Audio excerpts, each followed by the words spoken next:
நம்மளோட ஃபார்மில் imported beta வந்துட்டு சைஸிங் பிரிச்சுட்டு பொதுவாக பீட்டாக்கு வந்துட்டு நார்மல் வாட்டரோட ஆல்மண்ட் லீஃப் ஆல்ரெடி கண்டிஷன் பண்ண தண்ணி போட்டு வைக்கிறதா ரொம்ப ரொம்ப பெட்டர் அப்படின்னு சொல்லிட்டு எல்லாருக்கும் தெரிஞ்சிருக்கும். இதுக்காக 6 மணிக்கு எந்திரிக்காது. நான் என்ன பண்ணேன், 6 மணிக்கு எந்திரிச்சு வீட்டு பின்னாடி இருக்க ஓடைக்கு போயாச்சு. அங்கே போய் தேடி பார்த்தா எதுவுமே கிடைக்கலைங்க.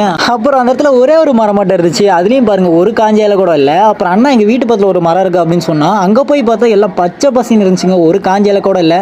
நான் வேறு பொறிக்கிறதுக்கு வேறு கவர்லாம் தடப்பட்டாலும் ரெடி பண்ணி எடுத்துகிட்டு வந்துட்டேன். அப்புறமேட்டு நல்லா பார்த்தோன்னே தான் தெரியுது, இங்கே பாருங்க எவ்வளோ இலை காஞ்ச இலை கொட்டி கிடக்கு அப்படின்னு. கீழே க்ளீன் பண்ணாங்க, அதை க்ளீன் பண்ணல போல். அதே மாதிரி ஒரு 5-6 இலை மட்டும் நல்ல குவாலிட்டியான இலையாக தேர்ந்தெடுத்தாச்சு.